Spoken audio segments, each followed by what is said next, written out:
أعوذ بالله من الشيطان الرجيم. بسم الله الرحمن الرحيم. Assalamu alaikum wa rahmatullahi wa barakatuh. This is now the third week of the month of Dhul Hijjah, and we're coming close towards the end of this month. But as we continue with these last few sessions, let us again reflect on the traditions of the Prophet and his noble family about the importance of Hajj, of the importance of the sacred land of Mecca, and the importance which Allah has given to this house of His. And today, in the tradition which we want to reflect upon from again the fifth Imam, Muhammad ibn Ali al-Baqir, may God's peace and blessings be upon him, he reminds us of the importance of ensuring that our acts of worship are done with permissible means, with permissible wealth in particular. And this obviously is a topic which is vast and has many aspects, which we'll reflect on a few of them after we review this hadith. But what does the fifth Imam tell us in terms of how we can ensure our Hajj is accepted, or how, even generally speaking, we can ensure all of our acts of worship are done appropriately and with the correct formulas in place? The fifth Imam tells us the following: Allah, the Noble and Grand, shall not accept the Hajj or Umrah of a person who performs them using illicit wealth. The fifth Imam is clear in this tradition, as are many of the other traditions that we have from the family of the Prophet, that when it comes to our acts of worship, the acts of goodness towards Allah, that we have to ensure that they are done in a particular way and using particular means at our disposal. And the most important quality or criteria that we have to ensure is that our wealth is acquired from permissible means. And we know that this is a large discussion, no doubt. How do we earn permissible income? Well, generally speaking, there are a few things that we have to keep in mind.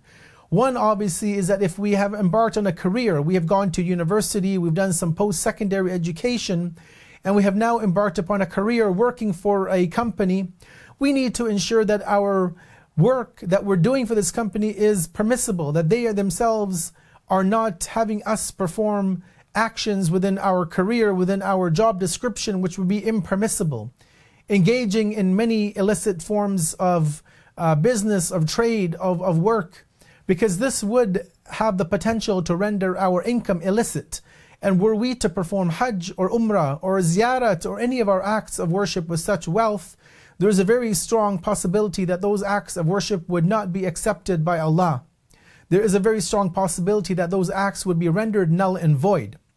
And similar is the case if we open our own business. Before we embark on that, we need to ensure that we have done proper investigation, that we will not be engaging in the purchasing or the selling of products which are deemed impermissible according to Islam. And the list is obviously varied. It's not a hard and fast list. We have to refer to our scholars, the Maraja Taqlid that we follow, to see what they say are permissible and impermissible forms of business and commerce and dealings. And once we have read the rules and we are sure that we are comfortable, then we should go forth for business, or then we should go forth for our further education and a career path in life.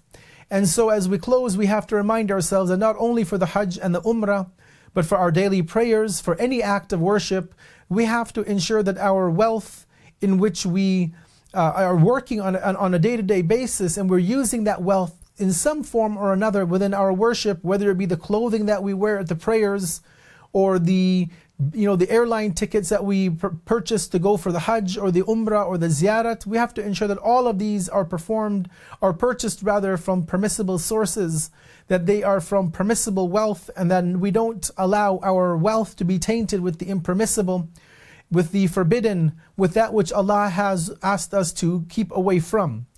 We close and we ask Allah to again allow those of our brothers and sisters and family members who have been embarking on the Hajj and the Ziyarat of the grave of the Prophet and his family and the noble companions, that Allah allows each and every one of them to return back home safely.